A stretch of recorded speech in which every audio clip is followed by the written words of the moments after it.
Okay guys, so I'm in the middle of getting ready to edit and upload this video, but I want to say this before you guys start watching. There's some cussing in this, so I want to let that be known. We had a little game night, so you know.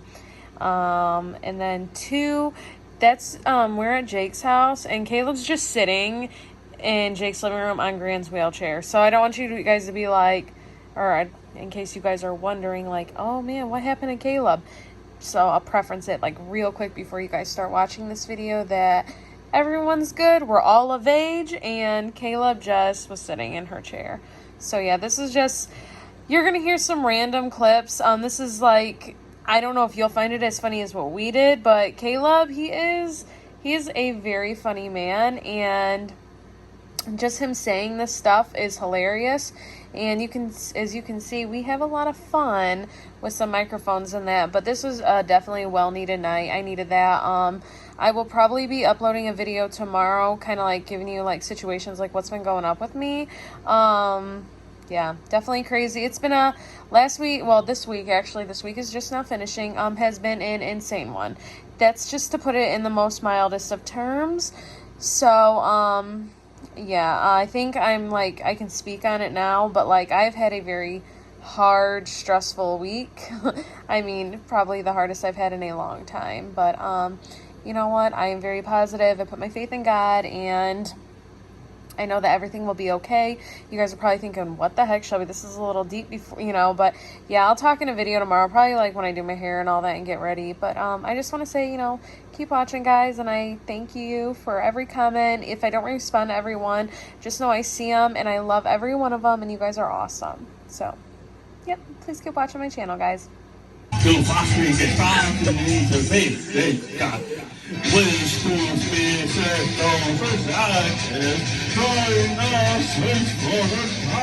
Living maker. Living dead girl karaoke. Oh God. Are you ready? Caleb, you gotta do the hot baby. Living maker. Caleb, go off. My ass is hanging out. I gotta get. Oh, I'm drunk. Wait. Come on, it's bell tired, Caleb. Get it together. Why are you tired?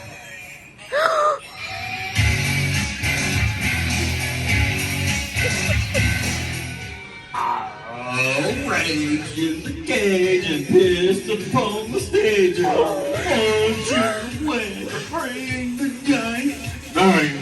Deep on the strings of cemetery and with one flat foot on the face. When follow me, singing to me, down for living naked. Follow me, singing, hey, baby, down for me, living naked. Holy shit. Caleb, face us! You know the words!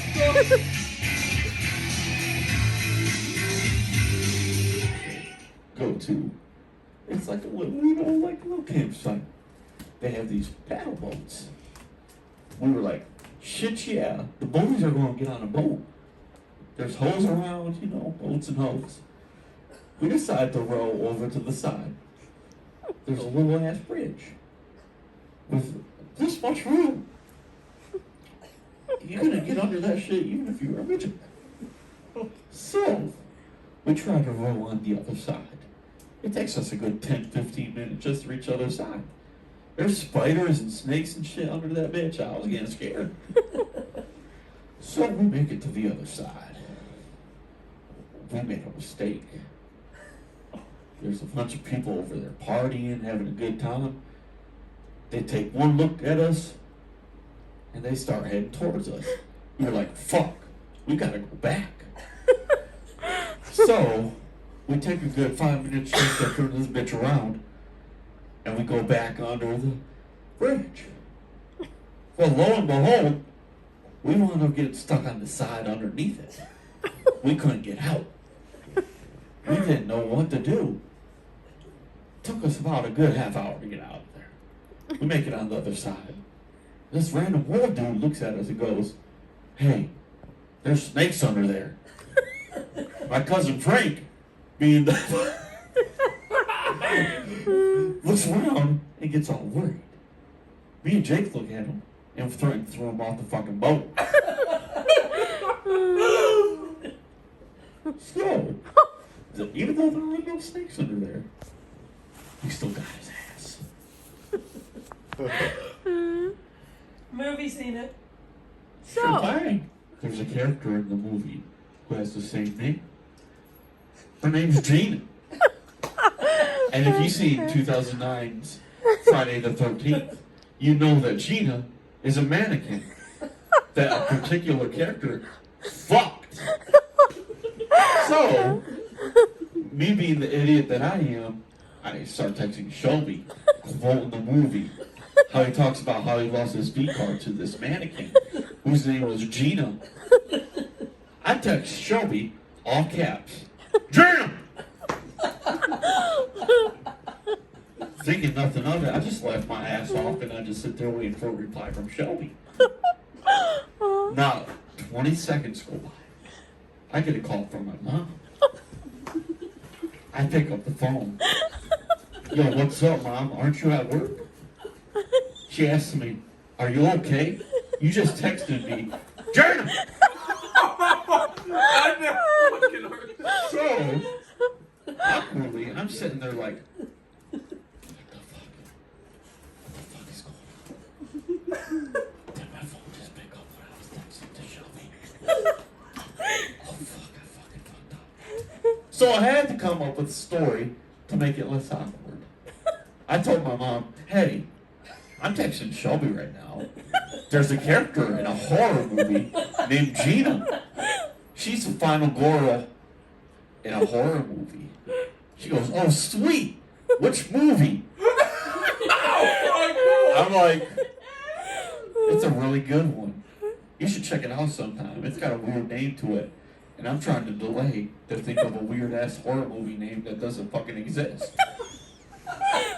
So, I just tell her, it's a bomb ass horror movie. And I hang up on her ass. I text Shelby back going, my mom just called me because I texted you saying, Jim! And I didn't know what was going on. And since then, I'm afraid to say anybody's name around my phone. Because who knows, if I say, Jada! Then, it might text my mom. She will call me and I have to make up another bullshit excuse of why I got texted her. It's a big deal, man. It's a test of the century. See if you're dumb or not. Wait, spoiler, I'm dumb. So we're doing the meat test, but we got to take a break and we all got to gather around and talk to one another. Well, this girl I liked at the time gathered around me with a group of my buddies. They were talking to me about how hard the fucking test was. So I'm like, yeah, that was harder than a bitch. And we're all talking and I feel an itch in my nose. I'm like, oh, I got a big ass fucking booger in my nose. So I'm like, it's gotta vacate the premises. So I acted like, yeah, that test was hard. Caleb in a fake yawn. Yeah. And I put my head down like this, like I'm taking a nap mid-conversation. I start picking my nose. And I hear the girl I liked at the time tell the whole classroom, ew, he's picking his nose. So I'm laying like this and I'm like, no, I'm not. And I had to get it out of my nose, so I still continue to pick my nose. And now that whole class knows, during the meat test during break, I had a big ass fucking booger in my nose and I picked that shit. And then, and that girl never ended up liking me because I think she looked at me and felt a kind of connection of nasty ass boogers in the nose. then he aced the meat test. I didn't ace a meat test. Spoiler alert, I think I ended up eating that fucking booger and I lost the fucking test. 1, 2, 3, you ready to hear the best story of your fucking life? So, one day, me and my mother decided to go to the mall. I get dressed up, you know, I don't know what to wear. I got some rings, I got some necklaces, I got some bomb-ass shirts. I decided to roll with my cross necklace, you know. I'm like, yeah, this looks dope, you know, it goes with my shirt, it goes with my pants. So we get to the mall, right? Wandering around, we're looking around, we're like, oh, got GameStop, we got some Spencer's, we got some Kohl's. I'm like, the bomb-ass mall. But me being the kind of person I am, I'm kind of, you know, I always, you know, try to not make anything awkward. This couple passes by us. They look me up and down, checking me out. They give us a smile and they just walk away. I didn't think nothing of it. Later that day, we crossed by the same couple. They stop us, look us up and down again and go, hey, I noticed you got a cross necklace on. Are you a Christian? I was like, sure am. So, we have small talk. Me and my mom and this young couple. Nice little conversation, you know. Side note, my mother just got done spraining her hand. She has a cast on it. She got it all tied up, you know, it's healing, you know, it just happened. So it's going to take about a week or two for it to fully heal, okay? These people. How'd she sprain it? Sprained it by washing some shit at her work. I don't know how the fuck you sprained your hand by washing shit at work, but okay, I'll just go with it. So, these people, you know, they're nice, you know, we're talking to them, you know, having a good little chit-chat about Christianity. But, they noticed the cast that my mother was wearing. This guy looks my mom dead in her fucking eyes and goes, I could heal your arm right now. Me and my mom look at each other with a look of shock. We were like, what the fuck? So, us being how we are, we don't like confrontation. We don't like it being awkward. So, we just let this motherfucker do what he did best. He tried to heal my mom's arm. What'd he do?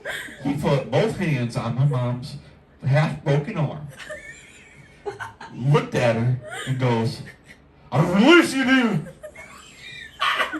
What did he say? You are healed. He takes the cast off of my mother's arm. I look at my mom. We look at that strange couple that was talking to us. He asks my mother, so, how'd I do? I look at my mom's arm, real close like. I look over at this couple, and I go, I think the swelling went down just a little bit. They give me their number. They want us to go to their church. Now me, being a dumbass I was, gave them my number, and not some fake number I should have done. A month goes by. I get a random text message with a guy saying that my two best students had just got done talking to me about these people that she met at the mall. Would you care to be dropping by our church? We like to take donations. And I'm like, fuck that, I'm out. Blocked. And that's my story. Caleb, please tell the story about how your one friend, you don't have to say his name, you can say A, B, or C, you know, but tell the story about how you got mistaken as a drug dealer. Oh, fuck. Yeah, you got to, man. I've never heard So, I was never really close with this kid.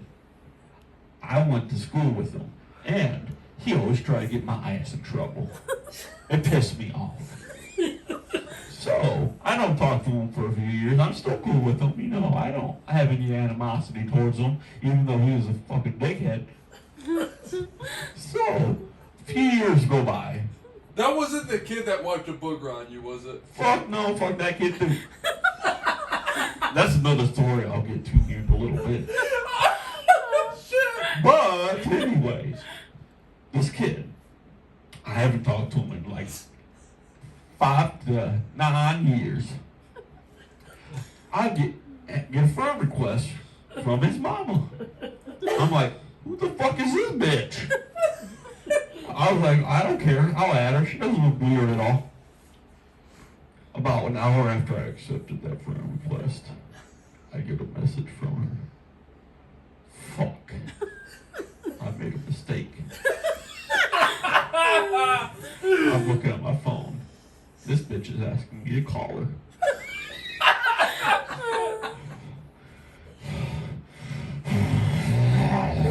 Okay. So I messaged her asking, hey, what's up? But Wait, you called her? no, I'll get to that. So I asked her, what's the dealio? She asked me to call her. I'm like, nah, I'm good on that shit. But she keeps insisting that I call her. So I said, fuck it. I call her ass. She doesn't answer. I text her, what's up? She texts me back asking, hey, are you the one selling crack cocaine to my son? Yeah, black. Nah, I'm just playing. But that's what I really should have done. I told her ass no and I blocked her.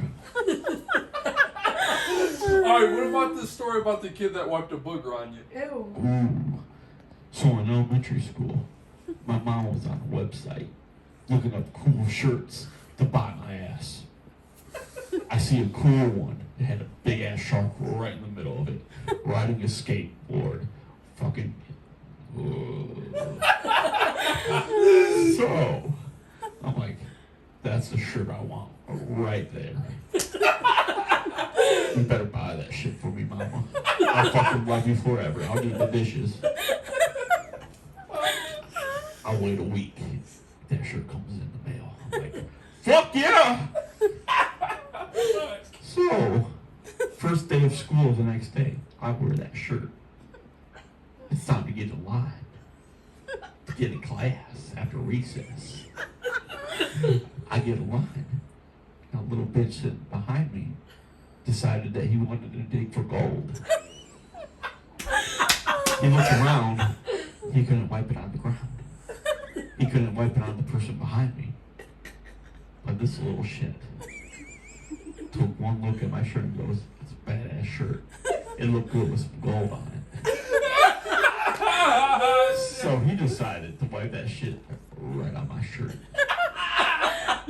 I looked at him and I go, what the fuck you just doing to me, bitch?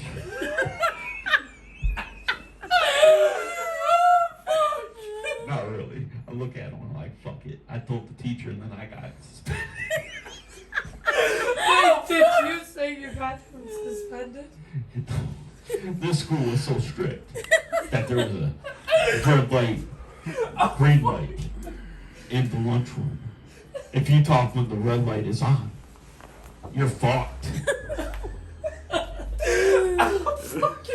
In preface, Caleb isn't hurt. He's sitting in Granny's wheelchair. Oh, you gotta get it. That's gotta be one of the funniest fucking stories I've ever. I had to scrape that shit off with a wood chip. But I just got done with recess, so I had that booger sitting on me for a good 3 or 4 hours before I could get to it. What did you do if somebody asked, like, oh, what's that on your shirt? Gold. It's gold. Plot twist, the boy that wiped the booger on me is the same dude that came to visit my sister. Did you know that? Boy! Alright. Alright, so get this. I get a text message from my bitch, right? She asked me if I want to play pool with her at Bates Garage, so I'm like, okay, I'll go there, I'll have a few drinks with you. So I get there, she quotes me some Star Wars.